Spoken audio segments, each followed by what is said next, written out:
Le Premier ministre algérien Zifik Rieb a présidé le 19 février une réunion interministérielle consacrée au suivi des engagements pris lors de la visite du président nigérian Abdourahmane Tiani.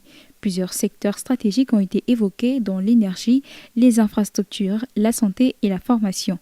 Une coopération technique est en préparation entre Sonelgaz et Nigélec pour la construction d'une centrale électrique et la formation d'ingénieurs nigériens. Toutefois, la question de la capacité d'exécution et de financement demeure centrale dans un contexte budgétaire contraint et sécuritaire fragile.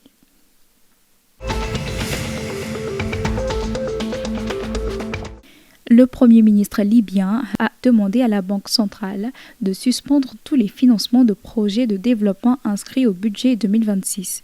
Il dénonce des dépenses parallèles dépassant 70 milliards de dinars, aggravant la dette et l'inflation.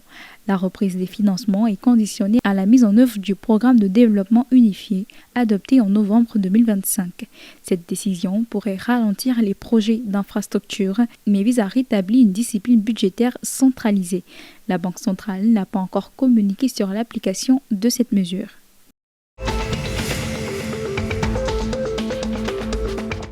La Banque européenne pour la reconstruction et le développement et Nador Westmed ont signé le 20 février à Rabat un accord de subvention de 2,1 millions d'euros pour accompagner la mise en service du complexe industrialo-portuaire.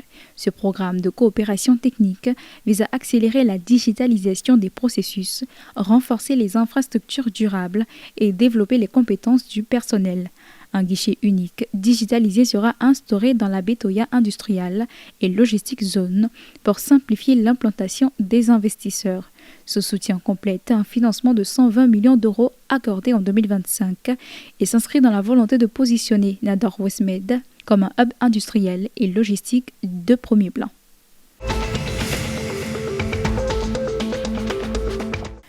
Le ministère égyptien des Finances a annoncé le lancement des obligations du citoyen accessibles directement aux particuliers via le réseau national de la Poste. Ces titres de dette en livres égyptiennes garantis par l'État offrent un rendement fixe mensuel sur une durée de 18 mois avec un ticket d'entrée minimal de 1000 livres.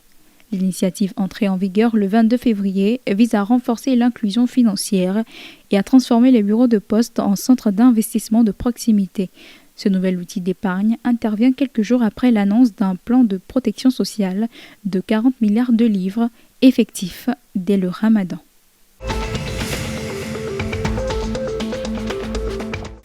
L'Espérance sportive de Tunis a officialisé le 21 février 2026 la nomination du technicien français Patrice Baumel comme nouvel entraîneur principal en remplacement de Maher Kanzari, ancien sélectionneur de la Côte d'Ivoire et récemment à la tête de l'Angola. Baumel s'est engagé jusqu'en juin 2027. Connaisseur du football africain, il a notamment travaillé aux côtés d'Hervé Renard lors des sacres en CAN avec la Zambie et la Côte d'Ivoire. Son premier grand défi sera la préparation du quart de finale de la Ligue des champions de la CAF contre Al Ahly d'Égypte, prévu le 13 mars.